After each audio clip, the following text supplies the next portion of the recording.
Okay, are we here? We're live. Okay. Hello everyone.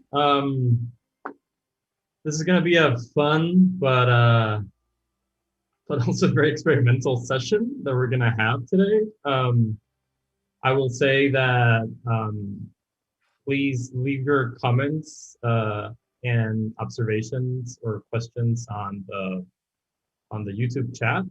We'll be sure to read and incorporate to today's discussion. Anyways, for those watching and for my students also watching, this is Eduardo Mediero. I'm a lecturer at the Taubman College of Architecture and Urban Planning at the University of Michigan.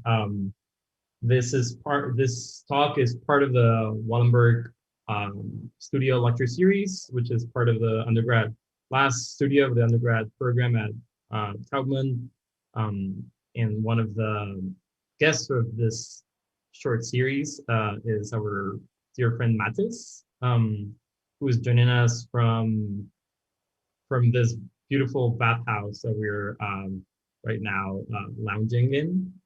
Anyways, today's talk, it's going to be, as you may already figure out, it's going to be about diagrams.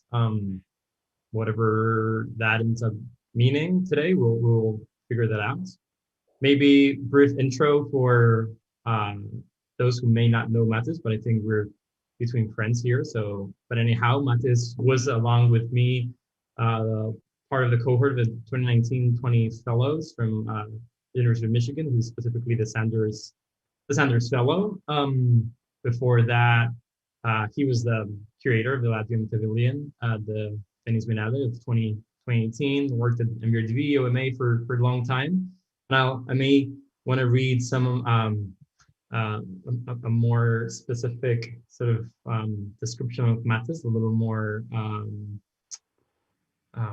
do you say, more hip. Matiss's research and design work examines architecture's relationship to political and economic ideologies, with a particular focus on the emergence of global architecture practice. And I think in such research, the study and exploration of diagrams as modes of communication are pretty crucial. So we're gonna see where that goes and what Matiss can tell us about that. Matiss, the floor is yours. If you want to say a few words before we start.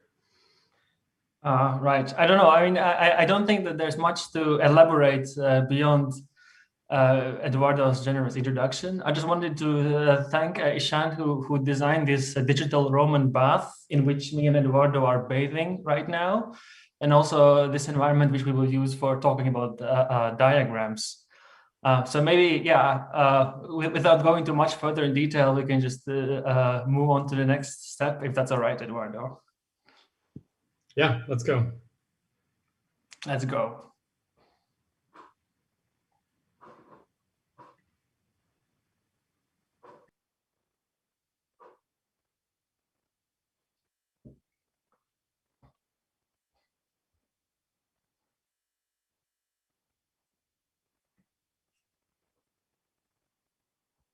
All right. I feel that I have entered, I have kind of quite a different body right now. So we can, I guess, start the talk. Right. So the overall plan for today is to basically go through some diagrams. We'll be looking at diagrams and more or less.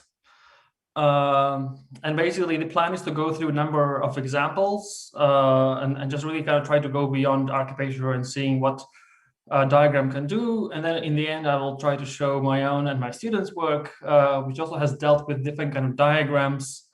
And then in the end, we will conclude with a conversation and Q&A from Eduardo, but also our very lively audience in the YouTube chat.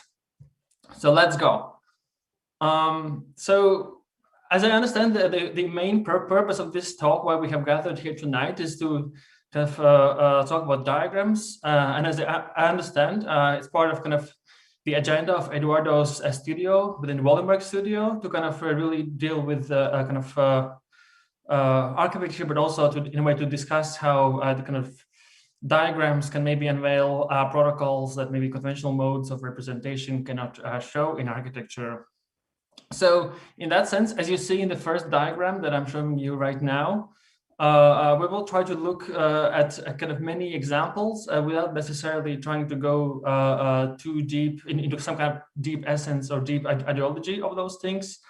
But more importantly, maybe just try to kind of, let's say, think of it as a fast-paced review of different diagrams, and most importantly, different diagramming strategies, right?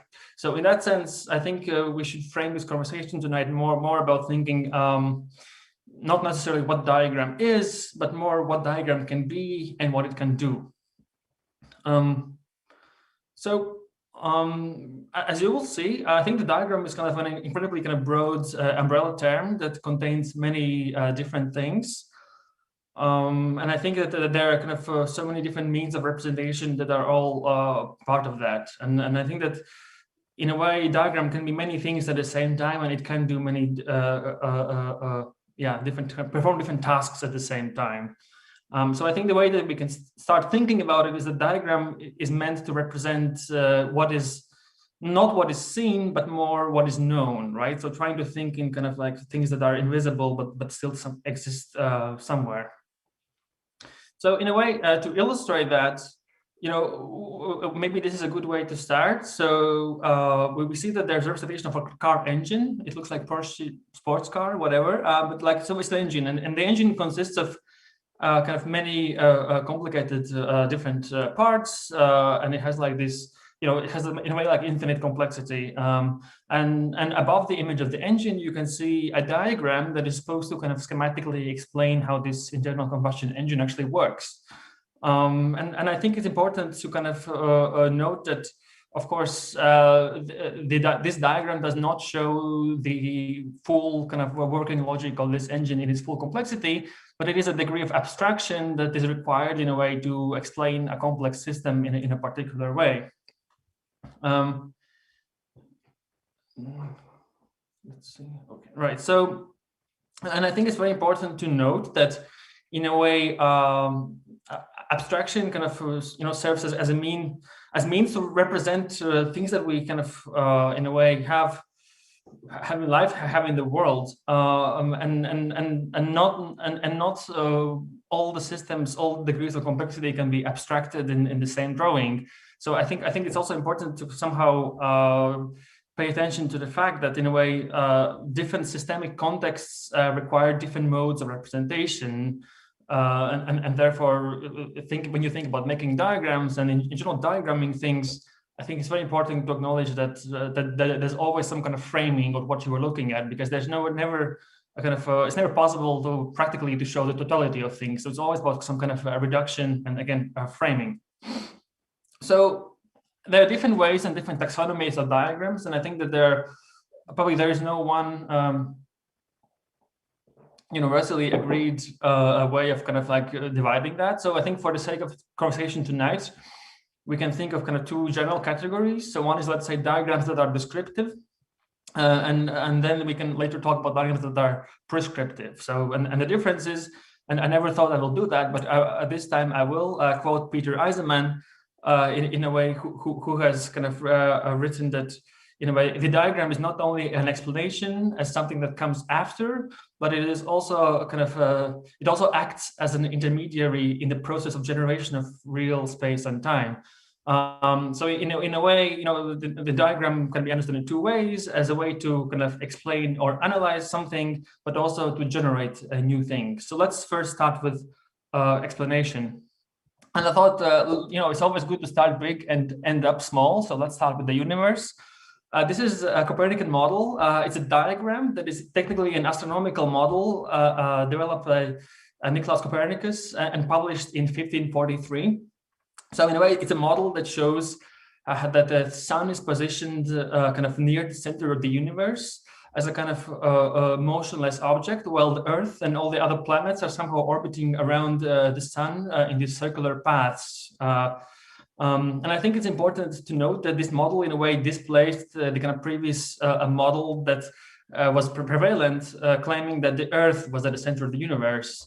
So in a way, this kind of Copernican heliocentrism is regarded as some kind of, launching point of, in a way, modern kind of astronomy and scientific revolution. And it's important to note that as well, it was not possible to really go out, to leave the planet and to take, take the blue marble image to understand that there are other planets. So it was all only kind of through astronomical observations and also in a way kind of a lot of speculation and calculations, right? So this model was constructed without seeing the entirety as it was, but in a way just from kind of like let's say in a way it was still to some extent a speculation.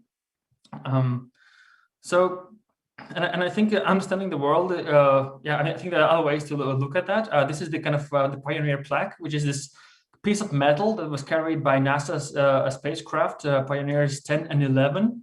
And it was actually kind of a sort of product of Carl Sagan's efforts, who wanted to kind of, let's say, should any of those spacecraft encounter an alien civilization, they will be kind of informed about humanity and its kind of location in the universe. It's important to note that contrary to Carl Sagan's kind of intention of kind of representing humanity as some kind of like a and basically that he wanted to portray humanity as this like pan-racial kind of entity, but due to bureaucratic processes in NASA in 1970s, they settled for 2 Caucasian models. But nonetheless, I think the overall intention was to kind of depict this like naked man and woman in relation to the spacecraft, and in a way try to indicate some kind of like trajectory of the spacecraft in the universe. So let's say in some future event, it will be possible to kind of locate the origin point of this spacecraft, all looking at this diagram. So this diagram actually was not meant for humans, but it was meant for alien civilizations.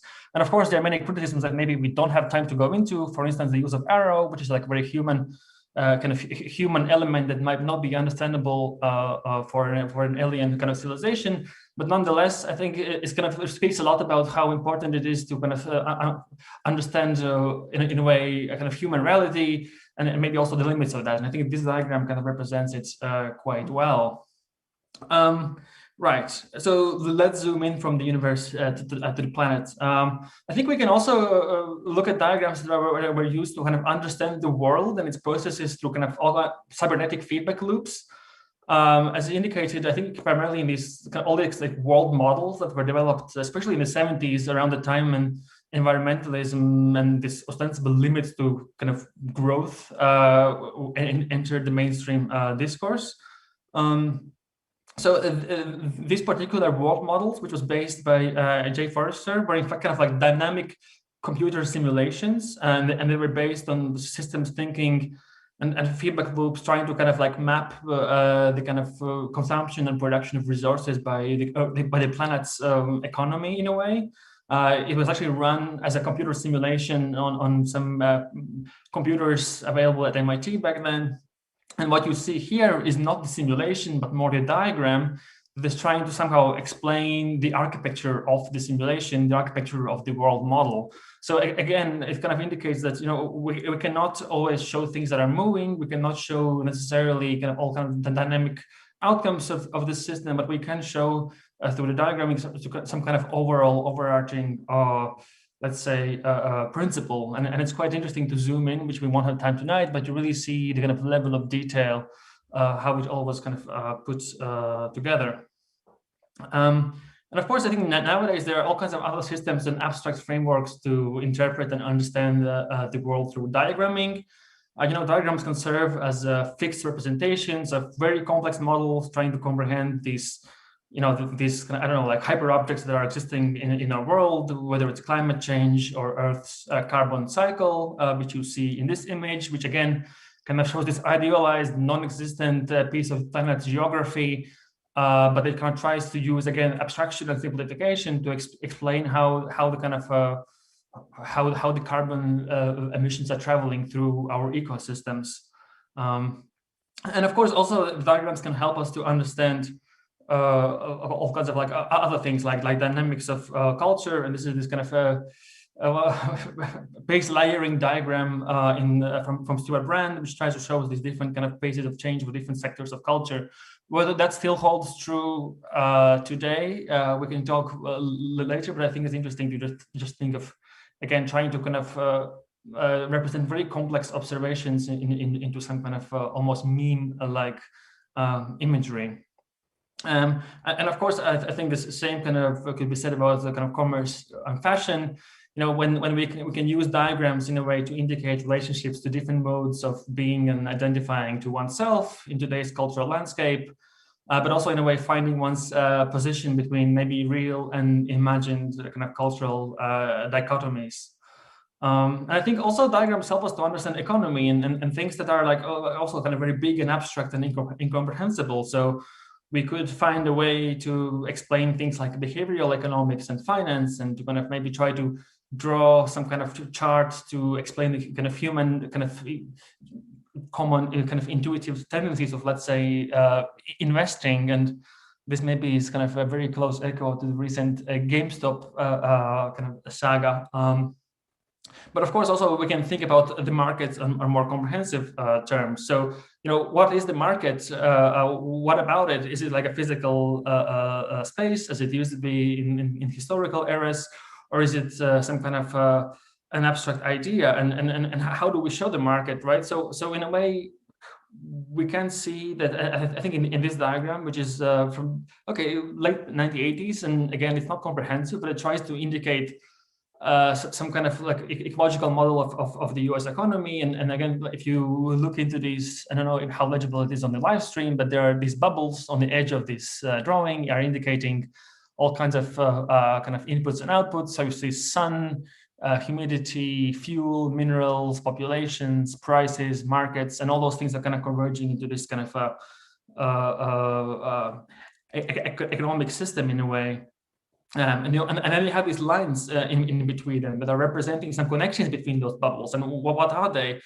You know, are they kind of indicating this kind of totality of kind of contracts or telephone calls or other kind of relationships or obligations, interests?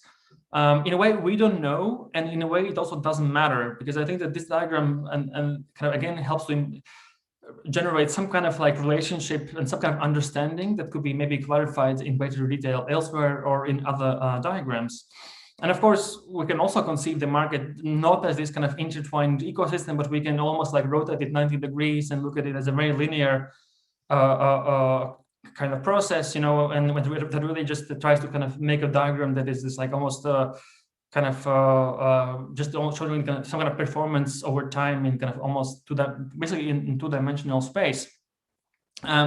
Or also through diagrams, I think we can represent fragments of the market or fragments of the economy, right? Where we as the authors of the diagram choose to scramble particular transactions, particular entities, and particular relationships between those things in different geographies, and then try to make sense of the operation. So what you see here, this is work by Mark Lombardi, whose artistic practice was in a way specialized in diagrams that document alleged financial and political frauds and all kinds of basically white collar crime in a way. So he was really trying to just like do a lot of research, a lot of kind of financial analysis to try to find models and then construct these kind of like financial schemes. So if you zoom in, you can find all kinds of interesting names, which probably we don't have time to do now. But I think the important point is that there is no universal way of showing the universe or the humanity or the economy or the market or the internet, but only certain aspects of that. And I think that this applies to our work in diagramming too, as architects, as designers, as thinkers maybe, who, you know, that we cannot show everything, every detail, every idea, every flow at once. But I think what we can do is we can always identify certain qualities that then we can convert or reduce into certain kind of abstraction that then suits the intention of the diagram. So we can also think of prescriptive diagrams. So in a way, trying to make, instead of trying to use diagram to make sense of the world, we can also use a diagram to use to prescribe things or frameworks and systems that don't yet exist, or at least they don't exist outside the diagram itself. Anyway, so in a way, we can use the diagram to think through and depict different classes of future, different taxonomies of possibility in a way. So here you see time basically, and there's this like point of perception that is on the left side, and then all the possible outcomes on the right side, all laid out on a two-dimensional coordinate space. It's called the futures cone model. Can try to think of kind of like alternative kind of scenario thinking. This is probably one of my favorite slides. This is a slide from PageBook of Abacus 2007-AC1. It only was made public due to kind of investigation by SEC to kind of find the reasons of or the causes and the main protagonists of 2008 global financial crisis.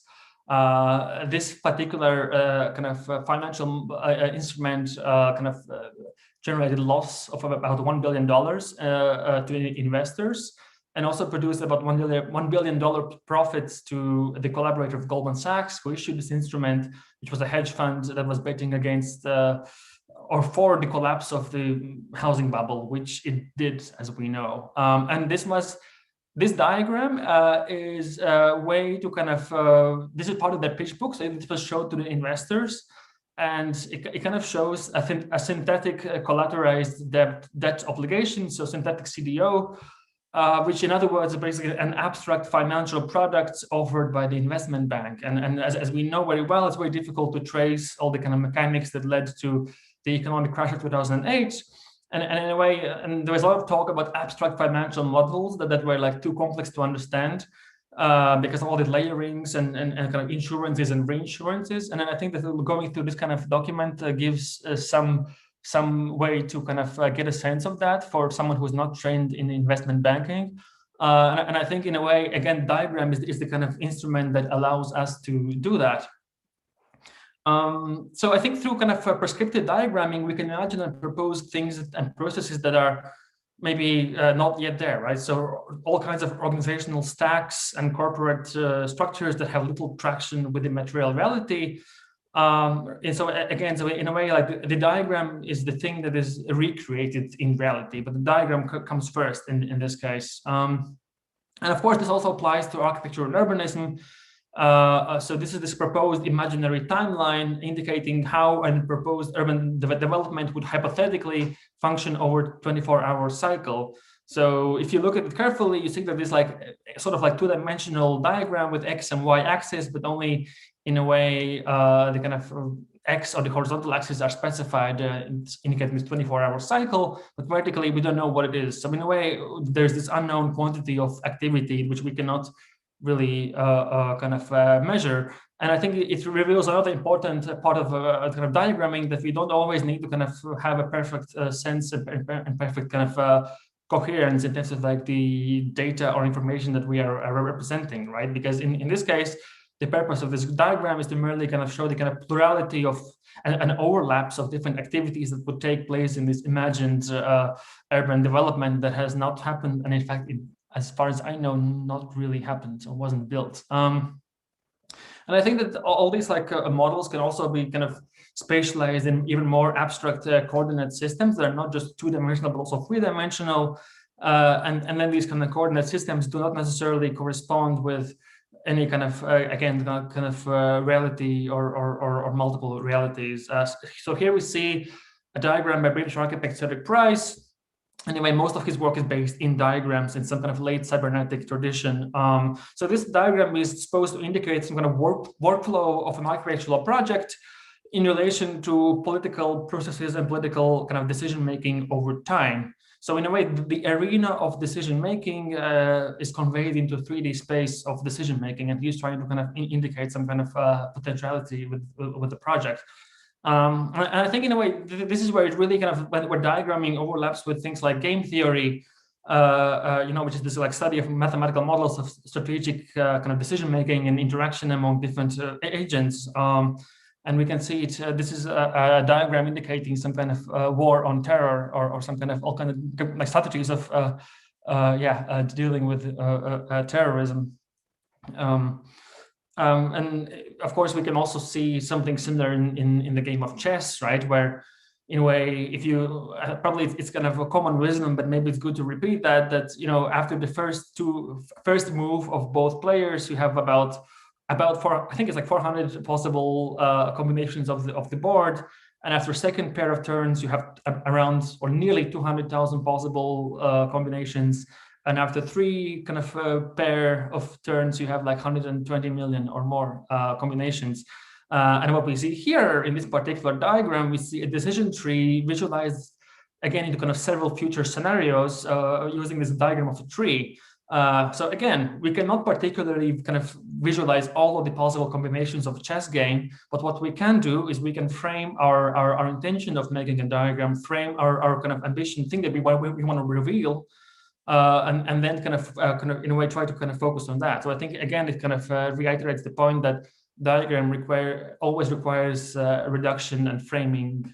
All right, so here are a few more things. I think it's also important to mention and to think of diagram as an esoteric medium, right? So I think it has to do with legibility, but also kind of the acknowledgement that, let's say, the diagram doesn't always have to kind of convey some kind of pretense of objectivity or even clarity. And in a way, it can also be, let's say, a container of esoteric knowledge.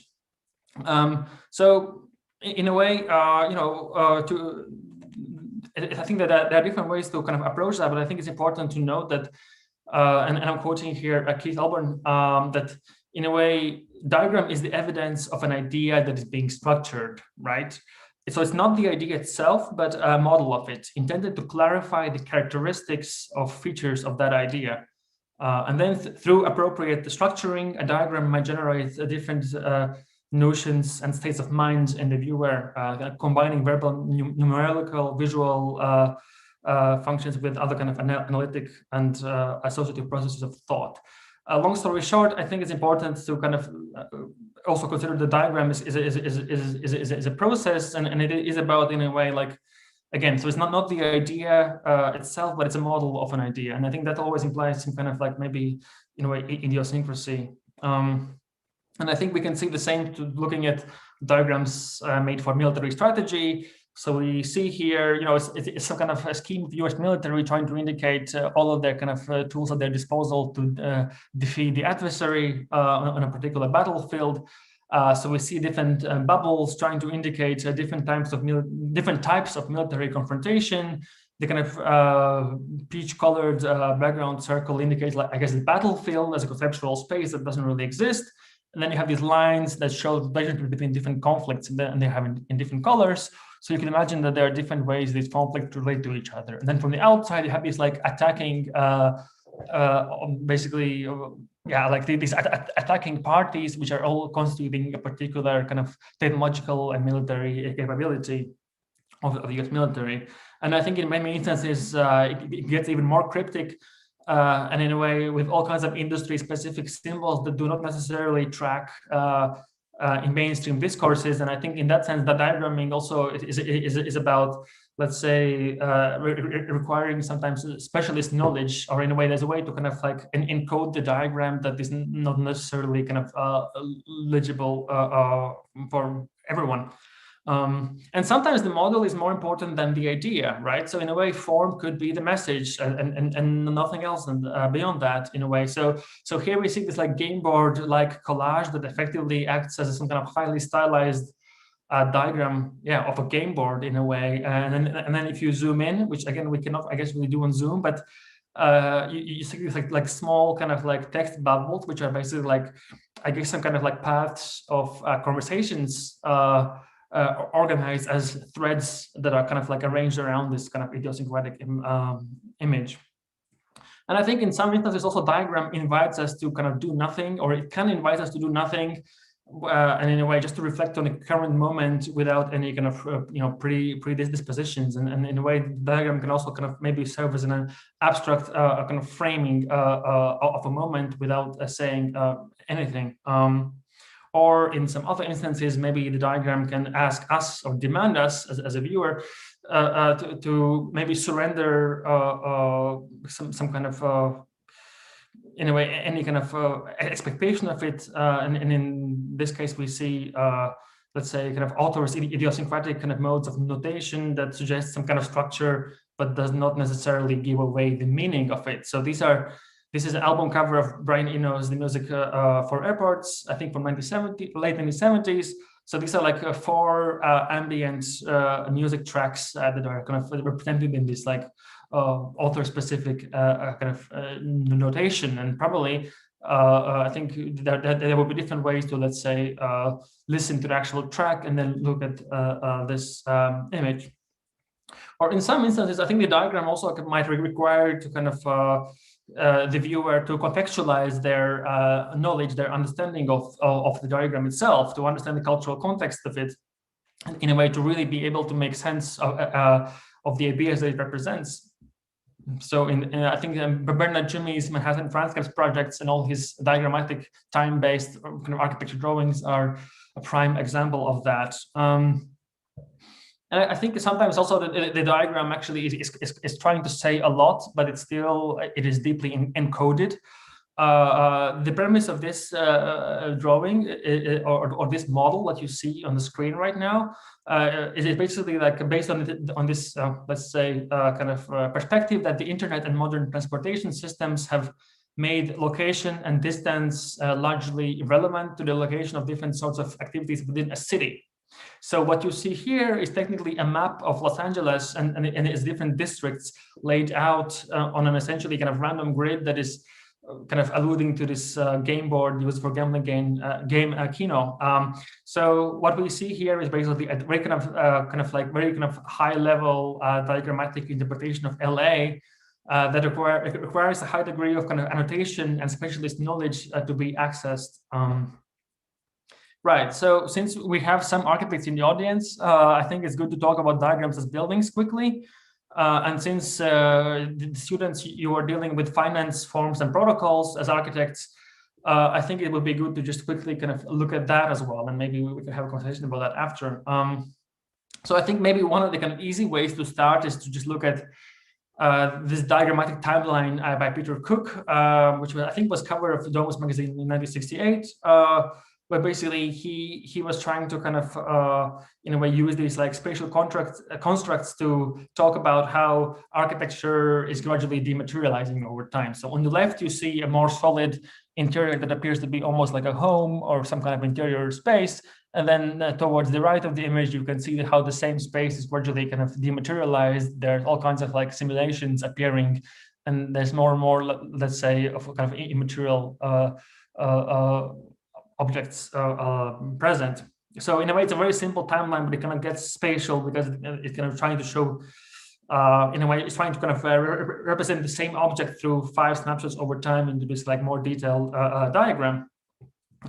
Or in a way, going more in detail, I think it's so important to look at this floor plan by Cedric Price for his Fun Palace project in London, in a way where this diagram alludes to a floor plan, but only to some extent, because it kind of at the same time remains completely abstract, not to prescribe concrete building components or kind of architectural elements in a way, right? So we see these like pie chart like structures that are like radiuses rotating around the center, which in fact are escalators that are supposed to make new connections of circulation in the building, guided by some kind of AI automated cybernetic system. Or another drawing by Cedric Price. This actually, I believe, was built for some time, the interaction center. And then this diagram is kind of drawn before the project was built, and it's trying to kind of indicate, in a way, different relationships to external actors and conditions that are supposedly interacting with the building, also in London. So we see basically this like 2-dimensional drawing with kind of showing these like systemic relationships to things that are like kind of like inputs and outputs of the building, very much like a cybernetic system. So building becomes a cybernetic system. but at the same time we also see the three-dimensional structure of the building, right? So when you see the columns and you see the trusses, and that kind of indicates that there's some kind of spatial relationship to this otherwise scaleless and disproportionate symbols in this diagram.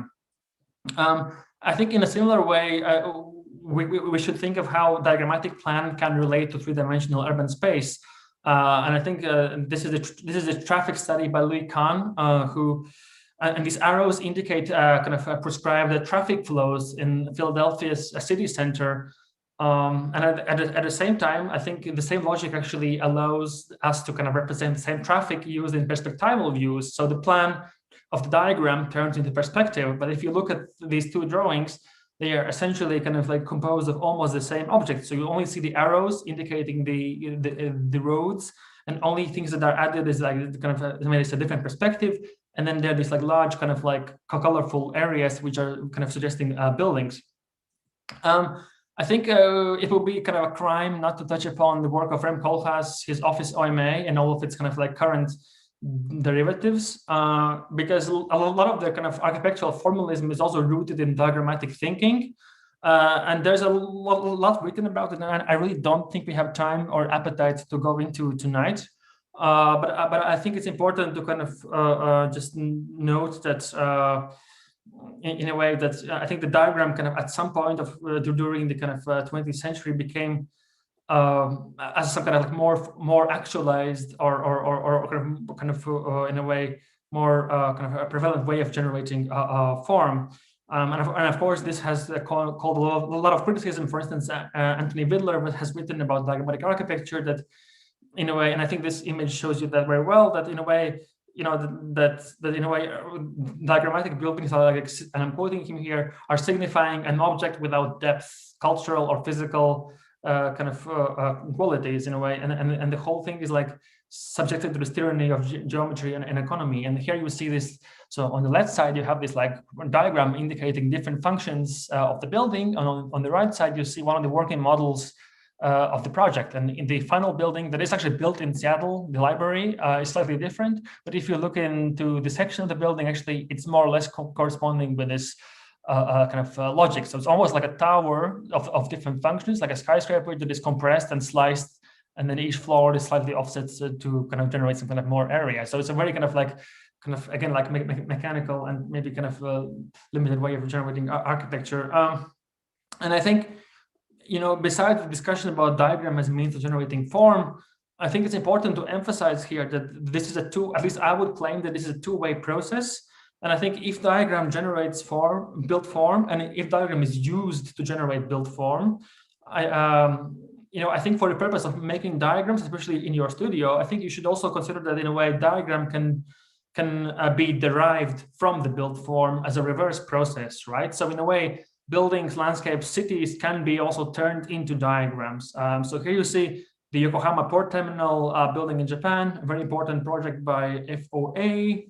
And here you see kind of multiple diagrammatic representations of the building. So there are different diagrams that are in a way kind of describing the building, each in their own very specific way. So on the top left corner, you see a diagram that shows only the kind of circulation path of the building in this area. Then on the kind of left bottom corner, you see a diagram that's indicating like pedestrian flow on the roof or the upper deck of the building. And then on the right, you see a diagram that is indicating the kind of generation of the geometry of the building. It's like assemblage of different circular shapes and radiuses and curves. And I think it's also important to acknowledge that in a way that we or you can use diagrams also to reveal not only the kind of logics of these buildings, of these spatial objects, but you can also use diagrams in a way to kind of show and speculate how these spatial objects are embedded into larger systemic kind of contexts, into ecosystems and economies, right? So here you see a building in the center, and then it's kind of you have this whole kind of infrastructure of energy and the resource circulation that is kind of depicted on the same projection, kind of creating this like kind of a 2/3-dimensional kind of composite image. Right, so we have like 7 minutes left, so I'm going to quickly try to wrap up. this review of diagrams, and I will show you quickly a few projects that I've done and my students have done to explore diagrams in kind of design studio / seminar context. So last year I was teaching I had the great privilege to teach the seminar together with Eduardo and other colleagues of architectural representation, and the focus that I set for the seminar was diagrams and flowcharts. So in a way, each student was tasked to kind of like basically develop a diagrammatic flowchart drawing of a thing or process or an artifact. So here you see a flowchart diagram that attempts to chart the genealogy of argument made by Michael Hayes in one of his essays about Lacan and Brunelleschi. Here you see a diagram where one of my students charted a kind of psycho-economic map of the interior space of one of the Las Vegas casinos. So you see exploratory desires, abolishment of time, and so on, that is somehow mixed with all kinds of like spatial artifacts and bits of the actual building that are all going to superimpose into one composite image. Or you can see kind of like a diagrammatic explanation or abstraction of economic industrial process, tracing the production of architectural elements, which in this case is production of glass, or a schematic geography of a stroll through a Kroger supermarket. I'm not sure if all of our audience members are familiar with Kroger, but it's basically, yeah, like a massive supermarket, at least in Ann Arbor area for sure. Also, my own kind of fellowship project last year was kind of dealing with, let's say, theorizing kind of management of design practices. And in a way, I also use a lot of diagrams. So for instance, in this diagram, I used it for kind of formulating my project in its early stage. So this shows an org chart of a post-architecture office that is dissolved into grid of kind of ancillary business services and subcontractors, or to use a diagram to explain kind of a near future potential new market spaces for corporate architecture beyond just cities and the countryside. So deep ocean territories, planetary space, Antarctica, and stratosphere. And in a way, so for the exhibition that we still managed to do IRL in March 2020, last year, which was still barely possible, part of my contribution was actually several flowchart diagrams indicating or trying to trace and kind of visually theorize the gradual marketization of architectural practice in late 20th century. And in a way, these drawings were actually based on particular texts such as excerpts from Doug Spencer's Architecture of Neoliberalism or Ellen Dillon Jones' text on irrational exuberance of Rem Koolhaas. And in a way, I worked together with one of my students, Lindsay Branco, who is a brilliant kind of a thinker and diagrammer. And in a way, through our over the I think few weeks or months, we were in conversation about these texts, and we kind of gradually developed basically these kind of like blueprints, these sketches for these diagrams. And I think that I'm showing you this slide to indicate that it's always like a kind of a trial and error process, and there's always kind of constant refinement that is needed for this kind of for diagramming basically. And then these are the kind of final pieces that came out, so you can see kind of difference. So the many iterations and kind of ways of organizing it. And in a way, the way that you do the final piece, it looks very different than the kind of beginning part of that. So the last diagram that I will show you tonight, or today, according to your time zone, explains the diagram itself. So this is a diagram that explains a diagram or what the diagram is. So quickly looking at it, you see that there's this cloud above a head, and that's the mental representation. That's what you are thinking. Then there is the kind of cognitive process that is the user. Then there's a social context that is the discourse, the conventions, things that are like around you. And then you have this vertical arrow that indicates some kind of like interaction between all of those things with the diagram. And diagram is this rectangle on the bottom of the image, right? So the diagram is this synthesis of mental representation of the user, the author that is you, and the discourse, the social context in which you exist, in which you practice. And then the diagram is produced through using different tools. and then it's mode of correspondence and represented information. So that's the question of what is the actual thing that you want to show, and as I mentioned before, what is the framing. So to end up on a very like practical and not theoretical note, I just wrote a very quick kind of top tips that maybe are helpful for the students to make your own diagrams and to think about diagrams. I think thinking about diagrams maybe is more important than making diagrams. So first of all, diagrams are not objective, right? So you can never show the objective truth. You're always kind of having some kind of, even though diagrams have this pretense of some kind of total understanding, it's never the case, because you're always kind of reducing and extrapolating certain things. So do not hesitate to embrace idiosyncrasy and be aware of that. Also, diagrams are reductive, right? So that means that you will always leave things out, and that implies that you have to frame your perspective.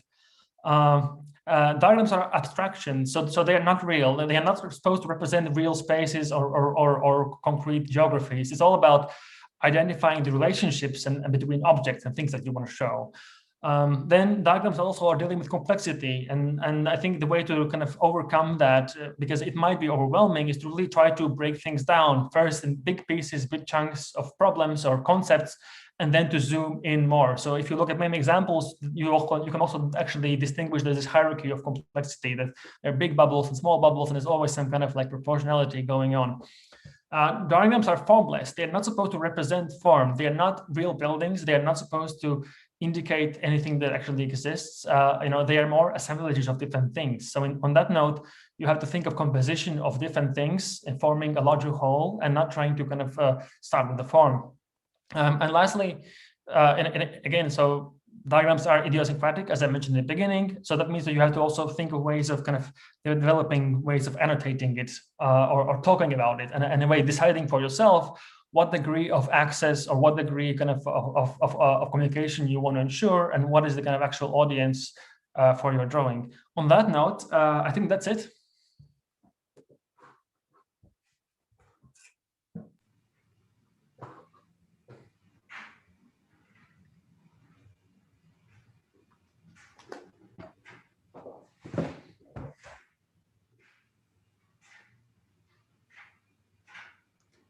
All right. Great. Thank you. No, what Thank happened? you, Matiss. That was really fun. That was super, super fun. I have a million questions, and this conversation could go a million ways. Also encourage students and our little hijackers of the internet to post questions or comments and keep this conversation going. Something that I found that it has been sort of a constant across your talk is the idea or the understanding of the diagram as a simplification or the reduction of bigger, more complex ideas, right? And in order to be able to comprehend those ideas, there's almost like somehow like didactic purpose to the diagram that tries to explain something that would, if not be, I don't know, more difficult or more arduous to comprehend. And I wonder, like, how, if you would say that that is a given to the diagram, or if a diagram could actually do the opposite. If the diagram could mess things around, if the diagram could make something extremely simple really complex. What do you think about that? I mean, yeah, absolutely. I think this is the whole kind of fantastic quality of the diagram, that you, as an author of the diagram, you are in charge of basically totally warping the scale of the whole discussion about whatever subject you want to, right? In a way, you could take a photo of a sand grain, and you can make a diagram about the sand grain and make it much more complicated than it actually is, right? And of course, you could do it the other way around. Like I showed in the beginning, the car engine, right, which is this complicated thing. It has many moving parts, many flows, inputs and outputs, and so on. But you can find a way to simplify it. So I think, in a way, both are possible. And I think the whole challenge again is that's why I talk about framing. It's so important to kind of set the audience, set the intention early on in the diagram. To just know what you want to do. And sometimes it can also be about making a cryptic diagram that is in a way complexifying things. So If you recall the white rectangle that this, I think it was called Andre's Now Time, or Now. It was called Now. So That is my it just has favorite. like four rectangles. That is my favorite of the You know, presentation. and in that sense, you could say it simplifies things, but also it kind of generates, in a way, some kind of strange, almost kind of, I don't know, unease or alertness, because suddenly you're looking at a diagram that's not necessarily explaining you things. Yeah, I mean, I guess it was a chapter on the sort of esoteric diagrams, right? The diagrams that are probably too complex to understand, or that are too weird, where that sort of starts playing, I guess.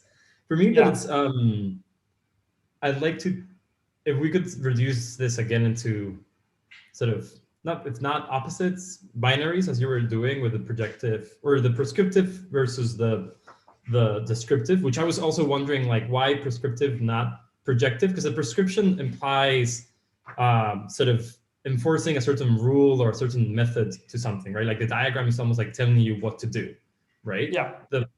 I wonder if there's a third category, which is the projective diagram, the diagram that, like, by doing the diagram leads you to something else, right? The diagram is not the goal, right? Because there's something almost final about the diagram. Like the diagram cannot be unfinished, right? A plan maybe could be unfinished or unfinished section, but the diagram needs to be finalized in order to operate. Like it's almost like an electrical circuit. Like you take a cable out or you take an arrow out, and suddenly the entire circuit stops working. No?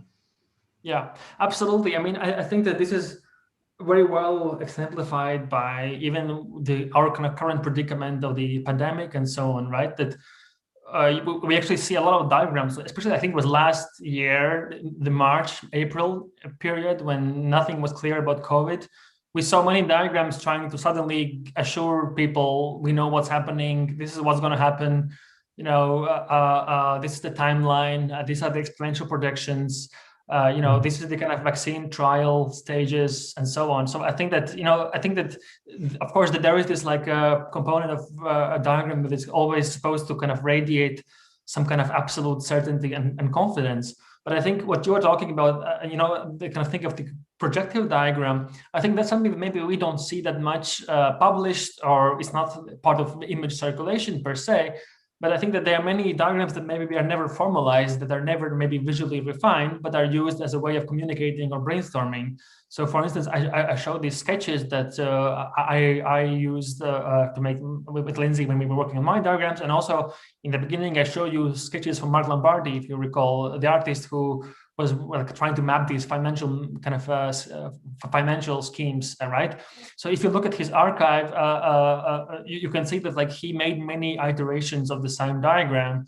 So and he probably explored many different things through that, right? So I think that in a way, maybe the projective diagram is the unpublished diagram, because it's very much you know, as you say, it's not meant to end with anything. It's just meant to augment some kind of exploration. I'm already reading in the chat, centralized hosting saying diagrams. Working on diagramming this conversation right now, which I think is absolutely awesome. So something that I also wanted to talk about is both the diagram is we could call it a medium, right? A medium that is able to represent intangible systems or structures that, as we were saying at the beginning of the lecture, conventional modes of architectural representation cannot do, right? If we talk about lithographic representation, there's something physical about it, right? Like you're drawing something that exists in physical space. The diagrams work at a more immaterial sort of level, right? So for me, it's actually super interesting when in that dichotomy, the diagram as a generator of form, right? And maybe the OMA diagrams they're fooling us in a way, because it's not really the diagram what is generating the form, but almost like the boxes in which the words are located, right? Like it's almost, have we ever seen, let's say, whatever, an OMA diagram full of arrows and systems that is then literally translated into the form? Because there's something about, I mean, and of course Big and MVRDV do this, but like there's something about translating that box of the diagram into the box of the building, right? And the box being easy to build and so on, There's some like techniques and industries in there, whatever. But I'm actually, so then in a way, it's like the easy way of generating form through a diagram. It's kind of like cheeky in a way. How do you like? But if we avoid the OMA reference or the OMA sort of public library, Seattle Public Library reference, if the diagrams are mediums that represent things that we cannot see, things that are, again, immaterial, things that are not present, or ideas that are abstract and complex that do not inhabit the real world, how can those ideas then generate actual form through the diagram? Wow. Bam. Okay, this is and the answer is like they can't.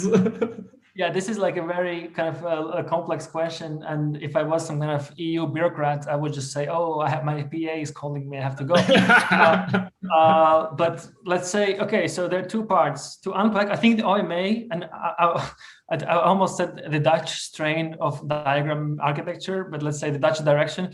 I mean, and the whole OMA kind of like ecosystem. And also having worked in that ecosystem for a big part of my career, I think that it's more about the fact that what is the kind of method of making forms, which is kind of based in this, Russian constructivism, which is basically about combining all kinds of like kind of solid geometries into new combinations, and then trying to say something with that. I mean, I'm simplifying it, but just to talk about the actual process, right?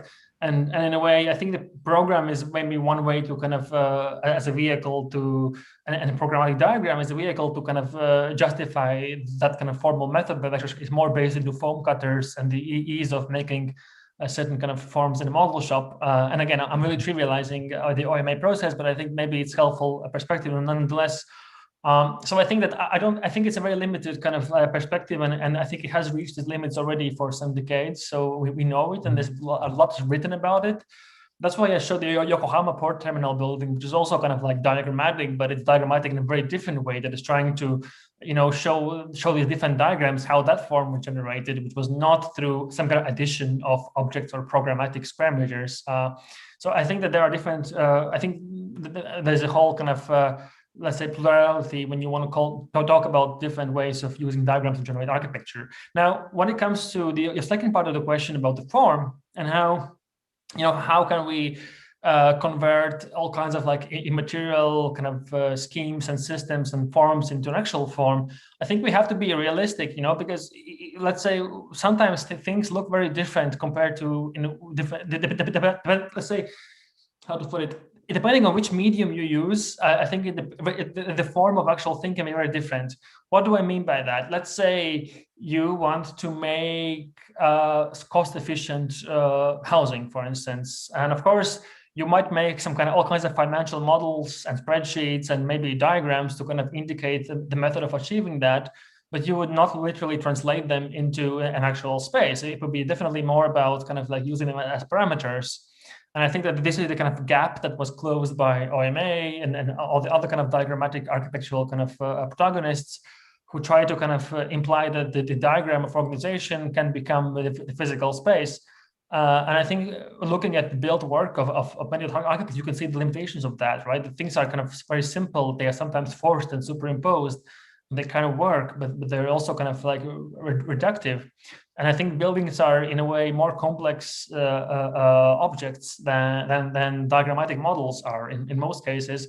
And I think we should be very conscious when we're trying to make that translation between those two, because I think that, in a way, it's also about translation of different languages, right? It's different languages and different realities. And I don't think that kind of like one-to-one copying is viable nowadays. The counter argument to that would be that with the advent of BIM and Revit and the semi-automated architectural design processes, we could say that it's more and more easy to kind of translate financial models into space. But I think that that's a bit of different kind of architecture in a way that is really austere and kind of driven by economic performance purely in floor area terms. Mm-hmm. There's a super interesting question in the chat, which I was also wondering myself, which I mean, I'll read it, but I'll also dive into it myself, which is the vast majority of diagrams in the past are static because of their graphic nature, but often contain dynamic information. What about diagrams that are actually dynamic in the digital realm? And that is actually true, right? Like, are we the diagrams that we saw in this presentation, or even the diagrams that like Trump is showing to their administration to explain complex infrastructure projects or whatever, are those already outdated? Like, has the diagram not evolved during the past few years from those diagrams that we could find, let's say, in the work of Cedric Price in the 70s or whatever, right? Right. Yeah, I think it's a very interesting question. What would be a neo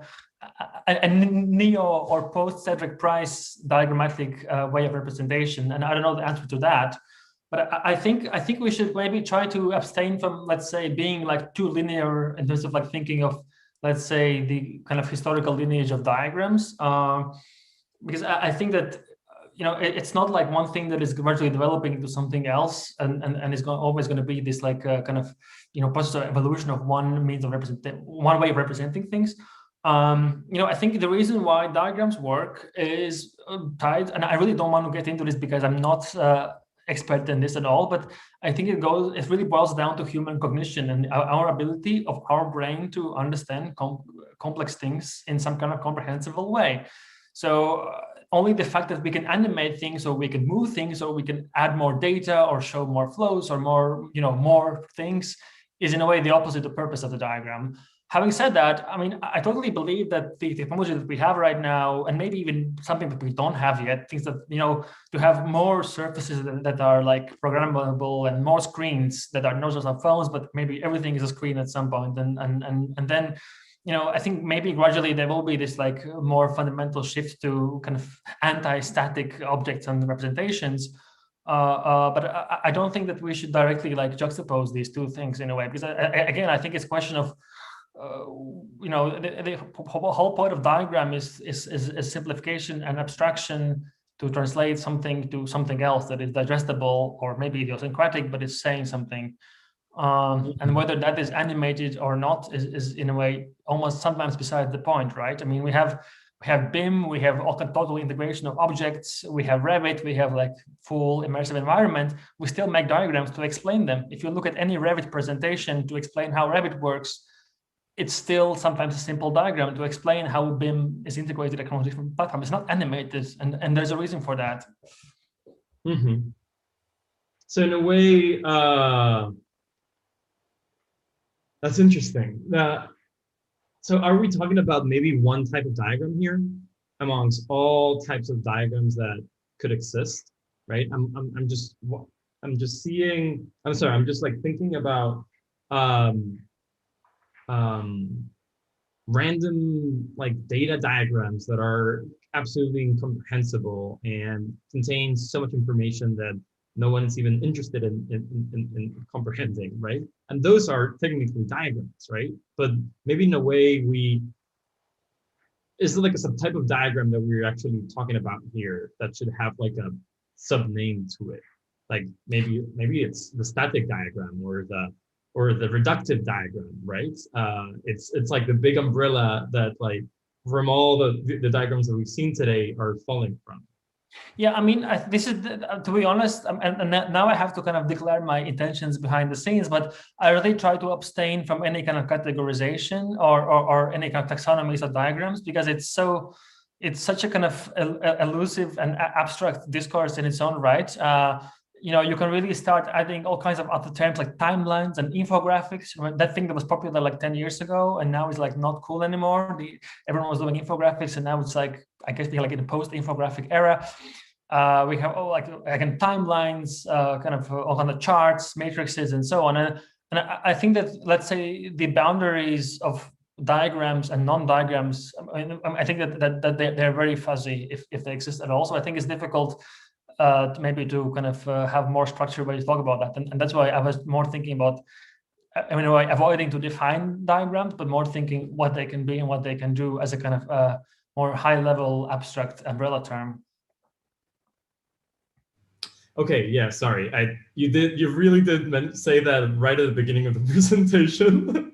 and I'm like now I'm the one hijacking your presentation by trying to understand what a diagram is rather than what a diagram could be. And you're right. Maybe it's a way that we try to, I don't know, comprehend or the things that surround us, or what things are. It's a way of understanding or relating to topics, I guess.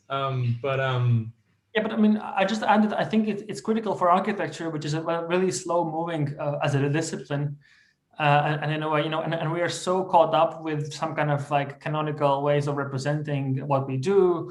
And of course, there are all kinds of explanations to avoid that. But just from even from my teaching experience and just being a person over time in the world, it's quite clear that I think the architecture is quite, in a way, restrictive. And there are many good experiments. Some of them I try to show tonight, but not all of them, of course, that I know of. But there are many that I think that there are architects that have tried to kind of break out from, the tyranny of floor plan, tyranny of axonometric drawing, tyranny of even like a 3D model in a way.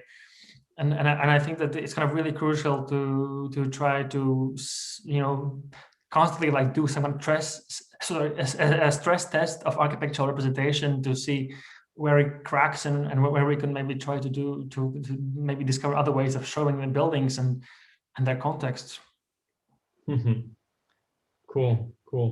Okay, I mean, if there's no other questions in the chat, I think we may want to leave it there for today. And we'll leave it there with the diagrams of something that can lead to other, I don't know, to other fields, to other ideas, rather than trying to understand what a diagram is, which is exactly. I mean, they're so complex, they're so abstract that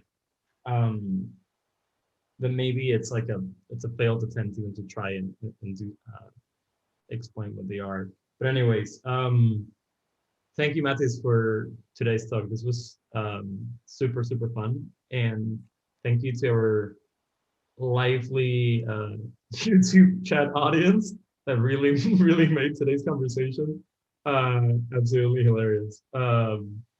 Anyways, thank you guys. Yeah, thank you very much.